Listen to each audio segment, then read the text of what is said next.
आज भगवान जम्बेश्वर भगवान के स्थान पर विश्रोई धर्मशाला इस प्रांगण में सभी मोतियों से भी महंगे पधारे हुए हमारे पार्टी के कार्यकर्तागण, मंच पर विराजमान हमारे जिले के देहात के अध्यक्ष, जिन्होंने इस मीटिंग का आयोजन करने का बीड़ा उठाया था और आज आप सबको बुलाया, इसलिए विष्णुराम जी के लिए आप जोरदार तालियां बजा के इनका स्वागत करो। मंच पर विराजमान मेरे साथी, और मैं ये कहूंगा कि कोलायत में रिकॉर्ड तोड़ जिन्होंने विकास के काम कराए, उनके लिए भी जोरदार ताली बजा के आप स्वागत करो। अनूपगढ़ विधानसभा जो पिछले कई वर्षों से मैं देख रहा हूं कि कांग्रेस हार रही थी, तो मुझे गंगानगर और हनुमानगढ़ का जिम्मा मिला था, मैं प्रभारी था, जिसके अंदर एडवोकेट शिमला जी नायक, जिनके घर से जज है, आज 38,000 वोटों से जीत के आपके बीच में विराजमान है। इनका भी स्वागत हो। मंगलाराम जी, थोड़ी टिकट देने में लेट हुई, कई बार पार्टियों में समय लग जाता है, इसलिए 5-6 हजार का फर्क पड़ा। और मैं आज बात कर रहा था कि डूंगरगढ़ के अंदर 55,000 वो भी कांग्रेस से संबंधित है, वो लेके कांग्रेस, और 57-58 हजार लेके मंगलाराम से, और 10,000 वोट अलग। कुल मिलाकर मैंने जोड़ लगाई कि करीब 1,30,000 वोट कांग्रेस का है वहां। फिर भी हमें हार देखनी पड़ी, लेकिन आज मैंने शुरुआत डूंगरगढ़ से की है। इतनी की इतनी मीटिंग सबसे पहले मैंने डूंगरगढ़ में करके आया हूं, इसलिए मंगलाराम जी और भाई केसरा राम जी के लिए, और कॉमरेड के साथी भी हमारे समर्थन में आ गए हैं, इनके लिए आप तालियां बजा के स्वागत करो, क्योंकि मंगलाराम जी ने दिल कह दिया दिल से कि मेरा विरोधी भी अगर वोट देता है आपको आए, क्योंकि सब अब समझ चुके हैं कि हमारी भूल के कारण बीजेपी जीत गई, क्योंकि बराबर वोट मिले, वो 5,000 से जीते हैं। राजेंद्र जी हमारे युवा साथी बहुत ही क्रांति के तरीके से बात रखी, और आपको भी पता है कि वह हमारी पार्टी के वीरेंद्र जी लड़ लिए और वो 30,000 वोट ले गए, उस वजह से मात्र राजेंद्र जी 5,000 वोटों से रह गए। और मुझे खुशी इस बात की, राजनीतिक कार्यकर्ता के रूप में जब से हारे हैं प्रत्येक गांव में जाके कांग्रेस को मजबूत करने का काम कर रहे हैं, इनके लिए भी ताली बजा के स्वागत करें। हमारे कमल कल्ला जी, कल मैं बीडी कल्ला जी से मिला था जयपुर में, उनके अर्जेंट, उनके घर में, बेटी के घर में, ससुराल में, जैसलमेर में डेथ हो गई, उनको जयपुर से वहां जाना पड़ा, लेकिन अपना प्रतिनिधि के रूप में भेजा है। तो मैं अभी बात कर रहा था उनसे, मैंने कहा भीड़ के अंदर शहर कम आया है, ये देहात के लोग हैं, इसलिए हम अभी रणनीति बनाऊंगा मैं। हम 8 हमारे जो विधायक हैं, प्रतिनिधि, हम बैठ के तय करेंगे कि हमारे ब्लॉक है, जैसे भवन सिंह जी ने राय दी भी, एक विधानसभा में 2 ब्लॉक हैं। मैं आज स्पीच नहीं करूंगा, आज ये मीटिंग हमारी प्लान की है, ये ध्यान रखना। भाषण हो गए हमारे नेताओं को, अभी हम 8 हमारी सर्किट हाउस में प्रेस है। आज मैंने सबसे पहले, छोटी मोटी मैं कई बार भूले करता हूं, फिर भुगतता भी हूं, आज सबसे पहले मैं सालासर बालाजी के जाके आया हूं, ध्यान रख लेना। और यहाँ भी जो मंदिर है अपना कॉलोनी से बढ़ते, वो है वैष्णो धाम, अब की कमी कोई नहीं रखनी है, मूर्त सब देख के चलना है भवन सिंह। और इस मीटिंग के बाद 7:30 बजे देशमुख जाऊंगा माता जी के, पहले से तय है। मैं और भवन सिंह जी दोनों जाएंगे, और कार्यकर्ता बैठक भी कर रहे हैं। एक मैं बड़ी बात कहना चाहता हूं, हमें कल टिकट मिली और दूसरे दिन हम कार्यकर्ताओं के बीच में आ गए, इसके लिए भी तालियां बजा के आप स्वागत करो कि कार्यकर्ताओं में कितना बड़ा जोश है। और अब जो नहीं आए किसी कारण से, तो हम अध्यक्ष जी बैठ के डिस्कस करेंगे, उनको भी लाएंगे, उनके घर पे जाएंगे, मनाएंगे। और अगर एक ही दिन में सगड़ाई आ जाई, फिर चुनाव रो मजो ही गई है, तो जीते बाद में तो कई राम हो, कई तो अर्जुन राम बन जावे। भाई मुझे बताओ, अर्जुन राम ने जिले में किसी एक आदमी को सम्मान किया है? बता दो आप। तो हम अर्जुन राम तो बन नहीं सकते, क्योंकि मैं जब राजनीति कर रहा था, आंदोलन कर रहा था, अर्जुन राम जी नौकरी कर रहे थे, रिटायरमेंट हुए। किसी ने कह दिया अर्जुन राम जी मेघवाल लिखते हो क्या? हाँ, तो मेघवाल रिपोर्ट गंगानगर में घड़ाई है क्या कहीं न्यालजू न राजा ए बड़े उद्योग में अधिकारी आ बटे नाम चाल तो इतने बीकानेर रिजर्व हो गयो अरे ताबे लाग गई। है कोई मूल रूप से वैचारिक नहीं है, नेता नहीं है, ध्यान रख लेना। नेता तो वो होता है जैसे अभी वो रामनिवास बोल रहे थे, कूकड़ा। स्टूडेंट लाइफ से चमक दिखने लग जाती है। Child is the father of the man. आदमी का बचपन होता है वो पिता होता है। बचपन से नेतृत्व अपराध दिखते हैं। जैसे मैं ये जादूगर की, हमारे वो सारस्वती जी बैठे हैं, बहुत सारे युवा नेता हैं जो कहीं भी आंदोलन होगा, कहीं भी अन्याय होगा तो वो बोले बगैर नहीं रह सकते। अर्जुन राम जी का रिटायरमेंट से पहले एक स्टेटमेंट बता देना मुझे, क्योंकि मैं आज बता रहा हूं,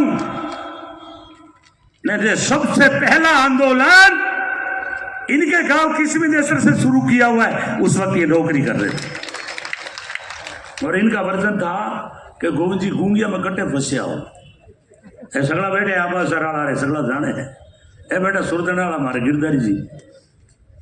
मैं इसलिए आपसे आग्रह कर रहा हूं कि मैं 3 में एमएलए पढ़ा, मुझे घर लेके के रोटी जीमो यार, थे हमारे समाज का नेता हो।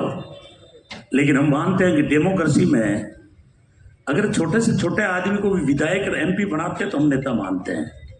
और कुछ पार्टियों में गड़बड़ हो गई, जो नेता तेज बोलने लग जाता है, मजबूत होता है, तो ऊपर वाले काट करके ऐसे को लाते हैं, अर्जुन राम जैसे को फिट करते हैं। अभी देखा आपने बीजेपी में कि मुख्यमंत्री कौन बनेगी? वसुंधरा।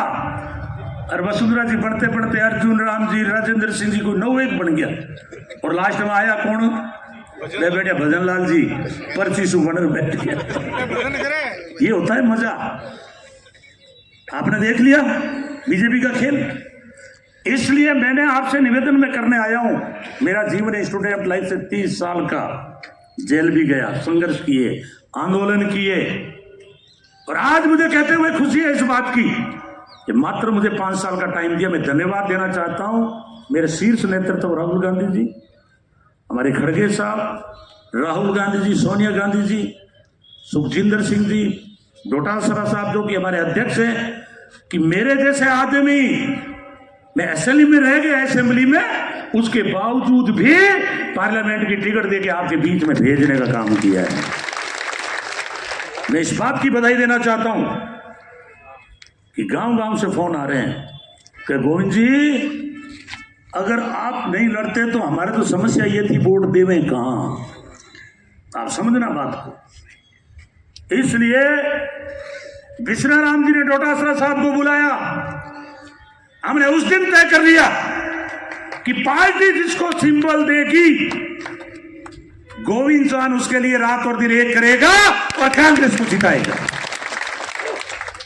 आज मुझे खुशी कहते हुए बोडराम जी हमारे बीच में, और वैसे ही जिले के प्रमुख आदमी है। प्रमुख होता है वो 1 नंबर का आदमी होता है। सबसे पहला जैसे मेयर होता है वो सिटी का होता है, और जिला प्रमुख ग्रामीण क्षेत्र में 1 नंबर का आदमी होता है। कलेक्टर भी आएगा तो इनके साइड में बैठेगा, अध्यक्षता इनकी होगी। ये हमारे बराबर कैंडिडेट थे और आज मुझे खुशी है कि हमारे बीच में है। और मैं मोटाराम जी से निवेदन करना चाहता हूं, आपके पास बजट होता है, आपकी वाणी में दम होता है, आपके बजट पूरे जिले में जाता है, इसलिए आप अपनी ताकत बताओ और पूरे जिले में रात और दिन एक कर दो। कांग्रेस की सीट आपको जनता देने के लिए तैयार खड़ी है। इसलिए मैं ये भी कहना चाहता हूं कि मेरे मंच पे आज जो बैठे हैं, प्रभु राम जी डूडी, दीपाराम जी, ये 3 भी मेरे साथ हुए थे और अनोखा से मैं रिकॉर्ड तोड़ वोटों से जीत के विधानसभा में गया था। आज वो लोग मैं चेहरे देख रहा हूं, जैसे गणपत जी ने कहा, मूलाराम जी बैठे हैं, हमारे भगवान राम जी सोमल सर के बैठे हैं। ये लोखा वाले इतने राजनीति के चाणक्य हैं कि जिगेरे लारे लाग जावे भी इलाज करनो भी जाने हैं।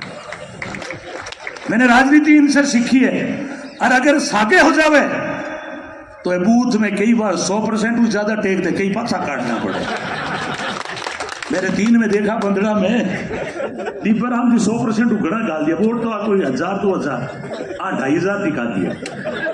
जन वे बूथ था कहो कि ड्यूटी घड़ा हुए निकम करवा दे, हमारी जांच चालू हो जाए, माने सस्पेंड कर दे।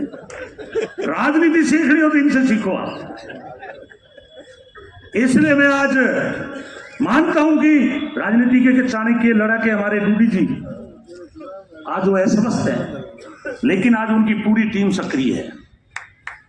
और मैंने इशारा कर दिया था कि अगर नोखा राजनीति का चाणक्य इधर हमारा डूंगरगढ़ लूनकांड शहर वहां का किसान वर्ग अगर पहले ये नहीं कहता कि भाई गोविंद जी लड़े, अगर वो कहता है कि वोट नहीं देंगे तो मैं नहीं लड़ूंगा, फिर सरिता को कह दूंगा। सरिता भी तैयार थी, उनको हमने कह दिया था, और सरिता ने कहा पापा जी बढ़ती चाल है बीजेपी री, तो हार जा तो मैं तो हार जा तो टाबर अपन थारो हारनो ठीक हो।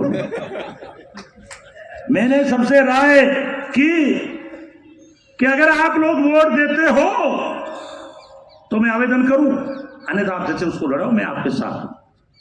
क्योंकि मेरा सौभाग्य है, मेरी भारतीय जनता पार्टी ने राजनीतिक हत्या कर दी थी। 8-3 के अंदर इस भारतीय जनता पार्टी का सुहाग रखने वाला गोविंद चौहान था। नोखा जिताया था चौधरीयों ने, कांग्रेस ने, क्योंकि मैं सेवा करता था।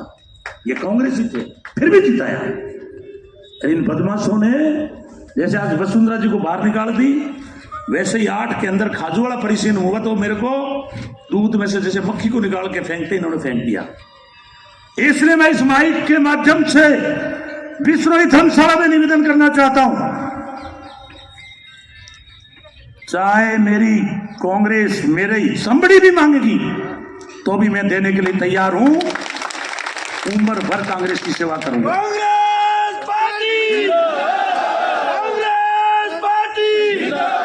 मेरे को राजनीति में चिंता करने वाली कांग्रेस है साथियों। 3 से 8 से निर्दलीय 600 वोटों से हार गया। ये अर्जुन राम वाली गलती भी मेरी जो हुई है। 8 में पंगा ले लिया, लड़ लिए पार्लियामेंट, 40,000 वोट ले गए, 17,000 से अर्जुन जी पैदा हो गए और आज बड़े चौड़े हो रहे हैं मुख्यमंत्री के दावेदार। अरे अर्जुन जी कुछ तो शर्म करो, एक जिले में काम तो बताओ, एक काम, एक पूरे पार्लियामेंट में कार्यकर्ता बताओ जिसका आपने फोन सुना और काम किया हो। एक गांव बताओ जिसमें जाके आपने कोई सार्वजनिक काम किया हो। एक तहसील बताओ जिसके अंदर आपने कोई काम करके बताया हो। और मैं धन्यवाद देना चाहता हूं मीडिया के लोगों को। उन्होंने पूछा अर्जुन जी आपके ऊपर आरोप लग रहा है कि जिले में काम बताओ। मैं दिल्ली वाला कटर पटर करने लगी अंग्रेजी में। अरे एक समझ भी को नहीं आपने कड़ी मध्य प्रदेश का काम गिनावे, कटी तमिलनाडु रा फोटू थाना तो मिलसी कहा तो कोई उद्योगपति घरे रोटी खावता दीक्षी और कहा मोदी जी लारे बैठा मेज बताता दीक्षी और यह मीडिया में कहीं स्वर्णिम काल चल रहा है। अरे यार कलेक्टर है वहां बीटेम तो नारो लगे धर्मेंद्र वाला टाइम के अब की बार एक्टर 4 में और 8 में नारो लगे पहले एक्टर अब कलेक्टर। मैंने आप बताओ कोई आदमी इस्तीफो दे दे बाद में नौकरी बचे कहीं, माने शर्म तो है को नहीं। अर्जुन राम जी कलेक्टर है, उस टाइम भी जांच चल रही है, फर्जी आवंटन हुआ।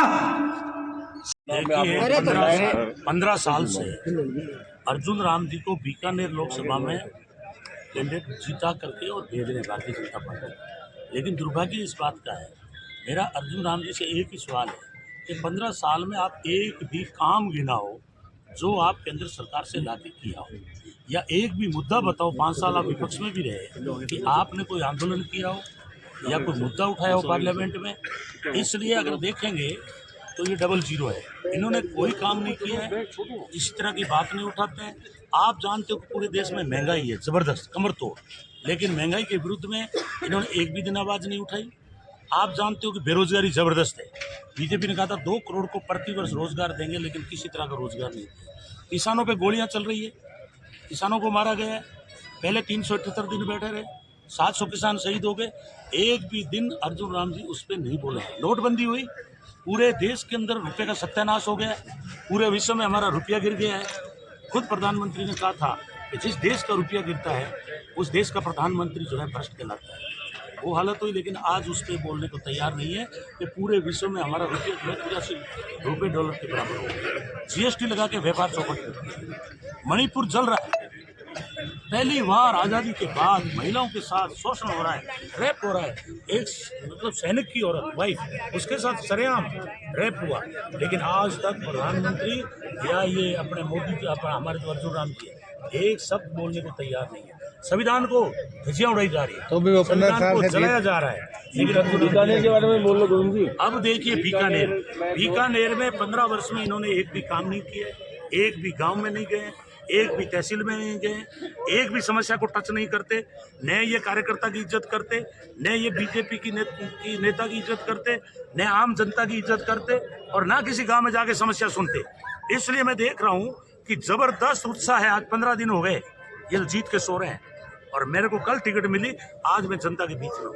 अभी डूंगरगढ़, दीघा, नौरंगदेसर सैकड़ों की संख्या में आम जनता आ गई कि आज तक हमने भारतीय जनता पार्टी को वोट दिया है, लेकिन पहली बार हम कांग्रेस को वोट देंगे और हम जिताएंगे। इसलिए मैं भरोसा दिला रहा हूँ, सबसे निवेदन कर रहा हूँ कि प्रजातंत्र में वही सेवक है जो जनता की सेवा कांग्रेस में जो बिखराव है उसको कैसे समेटेंगे? देखिए, आज कांग्रेस में कोई बिखराव नहीं है। आप अगर मंच पे देखोगे वो सभी लोग हैं। जैसे मान लीजिए डूंगरगढ़ है, 50-55 हज़ार वोट कॉमरेड ले गया, लेकिन आज उनके कार्यकर्ता आ चुके हैं, वो हमें समर्थन दे चुके हैं, हमें वो वोट देंगे। हम उनसे बातचीत हमारी जारी है। दूसरी जगह जैसे कोलाय 33 हज़ार वोट गया था, वो वोट भी हम चर्चा कर रहे हैं। भवन सिंह जी लगे हुए हैं, हम सब लोग लगे हुए हैं कि वो 30 हज़ार वोट भी हमारा आएगा। जैसे हमारा अनोखा है, कन्हैयालाल जी झंवर ने 30 हज़ार वोट लिए, वो भी कांग्रेसी है। उनसे भी हमारे विष्णाराम जी, सुशीला जी, ये सब लोग बात करेंगे। हम ये आपको भरोसा दिलाते हैं कि जबरदस्त तरीके से जो है ये सीट हम कांग्रेस जीत के आएंगे। जहाँ तक लूणकरण सर की बात है, राजेंद्र जी रात और दिन मेहनत कर रहे हैं, मात्र 10 गांव बाकी बचे हैं, और सबके समझ में आ गया कि गलती हो गई। 30 हज़ार वोट हमारे अलग चले गए थे, उस वजह से हम 6 हज़ार वोटों से हारे थे। और इस बार दावा है कि लूणकरण सर सहित हमारी सब विधानसभा में देखेंगे अपन तो लगभग में हम बहुमत में आ रहे हैं। खाजूवाला 17,000 का आंकड़ा विधानसभा हमारा जो खाजूवाला है, हमारे जिले को लेकर के नाराजगी बढ़ गई थी, पर आज मैं कह रहा हूँ जनता की अदालत में कम से कम 40-50 हज़ार की लीड खाजूवाला से आएगी, क्योंकि जो गए वो पश्चाताप कर रहे हैं। उनको पता है कि हमारी भूल हुई, क्योंकि मैंने दोनों तहसीलें वापस ला के दे दी थी, उसके बावजूद भी वोट दिया। मैंने 5 साल में रिकॉर्ड तोड़ विकास के काम किए, चाहे हॉस्पिटल हो, चाहे कॉलेज हो, चाहे रोड हो, चाहे जीएसएस हो, चाहे स्कूल हो, चाहे कोई मुद्दा हो। इसलिए हम बहुत भरोसे के साथ उतरे। एक तरफ जनता है, एक तरफ अर्जुन राम, और उसका प्रमाण है कि वो 15 दिन से सो रहे हैं।